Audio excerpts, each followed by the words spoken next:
Hello student, how are you? I hope you are fine and stay home. Be safe. In this video, we cover the remaining part of accounting principle यानी कि conventions का. तो sixth है आपका prudence और conservation कन्वर्टिज्म principal. But जिन्होंने पहले वाले 5 प्रिंसिपल नहीं देखे हैं प्लीज़ पिछली वाली वीडियो में जाके देखें, उसको समझें ताकि ये कॉन्टिन्यूटी में बना रहे. तो according to this principle, do not anticipate a profit but provide all possible losses. इसका कहने का मतलब यह है कि अगर आपको इन फ्यूचर में लगता है कि कोई लॉस होने वाला है तो उसको शो कर सकती है, that is an business assumption. लेकिन अगर आपको लगता है कि कोई प्रॉफिट होगा, लेकिन प्रॉफिट को जब तक आप अचीव नहीं कर लेते, जब तक आप उसको रिसीव नहीं कर लेते, उसको शो नहीं करना. Means take into consideration all possible losses but not the possible profit. By applying this principle, financial statement does not show a better picture, लेकिन then what actually it is. क्या होता है बेटे कि अगर आप लॉसेस शो करते हो एंटिसिपेटेड, लेकिन आप उसके प्रॉफिट शो नहीं करते, तो वो बेटर पिक्चर शो नहीं करती. लेकिन टैक्स से बचने के लिए या किसी और तरह के लॉस से बचने के लिए this type of practices is made by the businessman. तो as a result there is a drawback. It may be used to create secret reserve. Sometime company use that profit as a secret reserve. Secret reserve वो होता है that is not disclosed to the public. Public को वो नहीं बताया जाता. तो prudence और कंजर्वेशन याद रखना. प्रूडेंस के you have to show only the anticipated loss, not the profit. Next है बेटा आपका कॉस्ट कंसेप्ट और हिस्टोरिकल कॉस्ट प्रिंसिपल. इस according to this principle an asset is recorded in the books of account.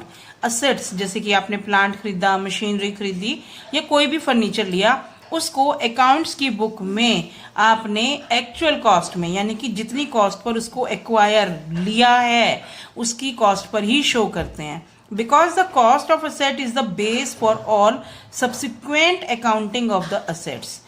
यानी कि कितनी value रह गई, कितना हो गया, इसके लिए ये बेस होती है. बेटा होता क्या है, जैसे मान लो कि आपने 1 लाख की मशीन को खरीदा. अब उसकी मार्केट इंक्रीज में वैल्यू इंक्रीज भी हो सकती है, डिक्रीज भी हो सकती है. लेकिन आपकी बुक्स में तो आपने रेगुलर डेप्रिसिएशन चार्ज करते हैं. डेप्रिसिएशन मैंने बताई थी कि decreasing value of an asset due to wear and tear, यानी कि उसकी रख रखाव या उसको यूज करने से जो उसकी वैल्यू में, उसके कल पुर्जों में, यानी कि जो उसके पेच हैं, नट्स हैं, उसमें घिसावट आ जाती है, जिसके कारण उसकी वैल्यू डिक्रीज होती है.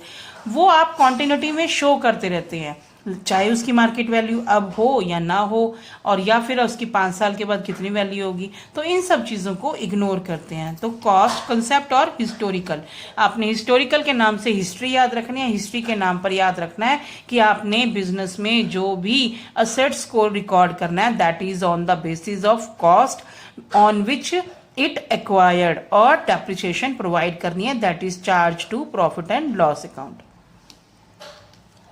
नेक्स्ट है बेटा आपका मैचिंग कंसेप्ट.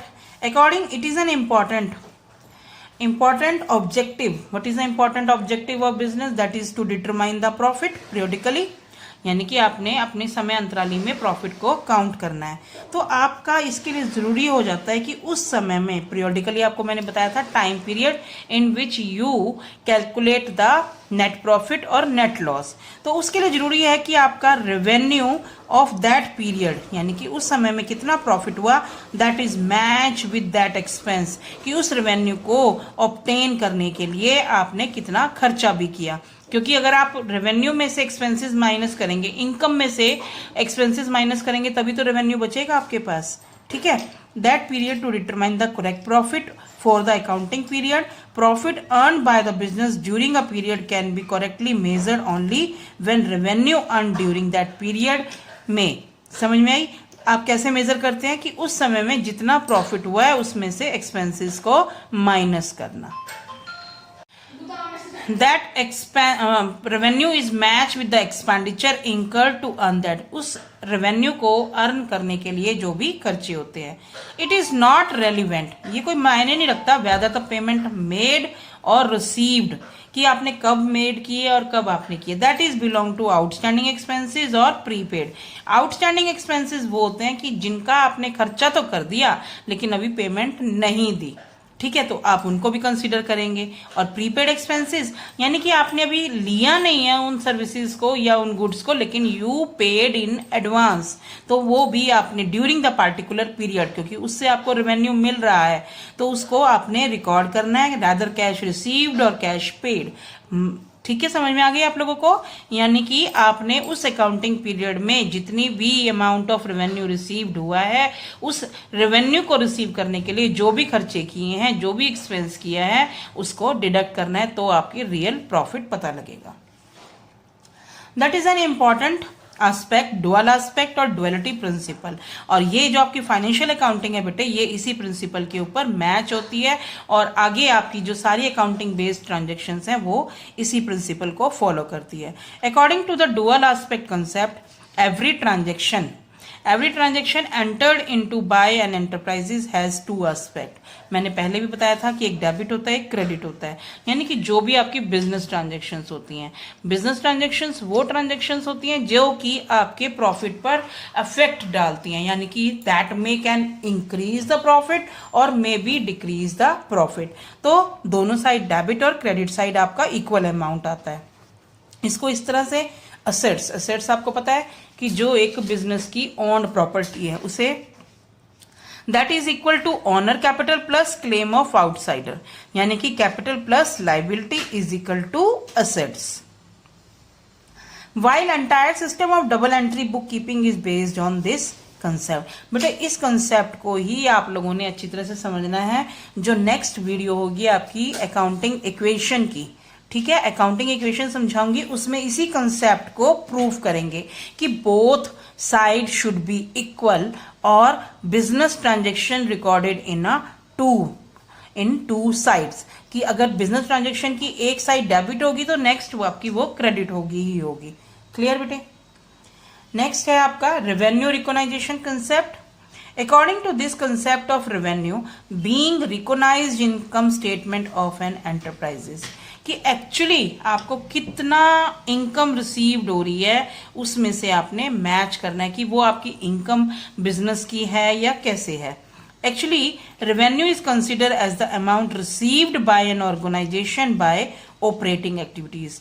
ऑपरेटिंग एक्टिविटी ये करने से, ऑपरेटिंग एक्टिविटीज क्या होती है? जो आपकी डेली होती है, जिसके लिए आपने बिजनेस को किया है, उसी को ऑपरेटिंग एक्टिविटी कहेंगे। जैसे कि सेल, परचेज, अगर आपने कहीं इन्वेस्टमेंट, आपका फाइनेंसिंग कंपनी है और आपने उसमें कहीं बाहर पैसा इन्वेस्ट किया, उस पर इंटरेस्ट को रिसीव करना या इंटरेस्ट पेड करना, इस तरह से आपकी ऑपरेटिंग एक्टिविटी होती है।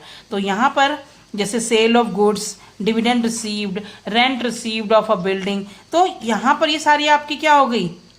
रेवेन्यू हो गया। उसके बाद excluding the amount which is collected on behalf of other, यानी कि अदर इंस्टीट्यूट के बिहाफ पर अगर आपने कोई चीज रिसीव की है, जैसे कि आपको पता है GST, goods services tax.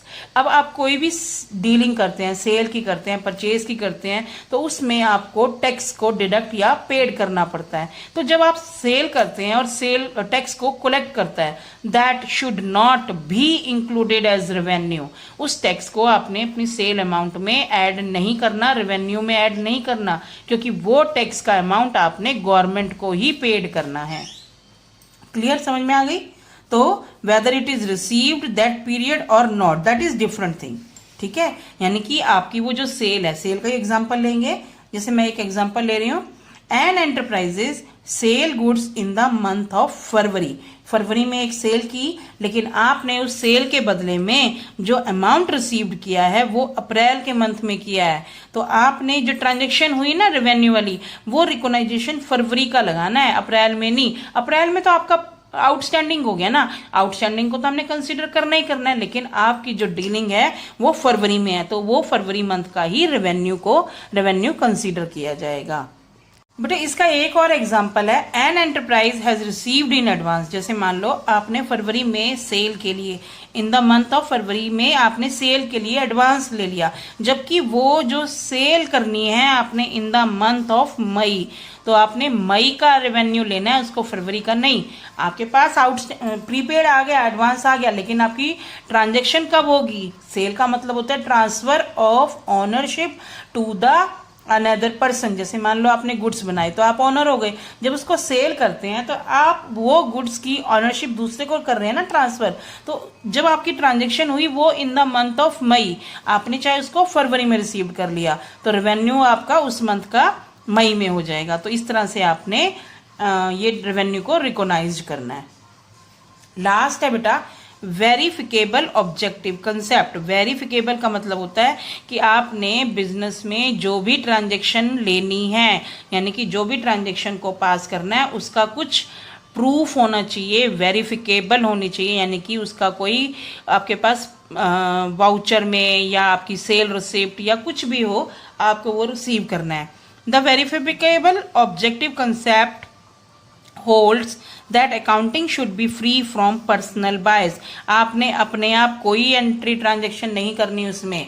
Measurements that are based on verifiable evidences are regarded as objective, यानी कि जिसका आपके पास प्रूफ हो, जो आपके पास इसका सही ढंग से रिलायबल हो तो ही करना है।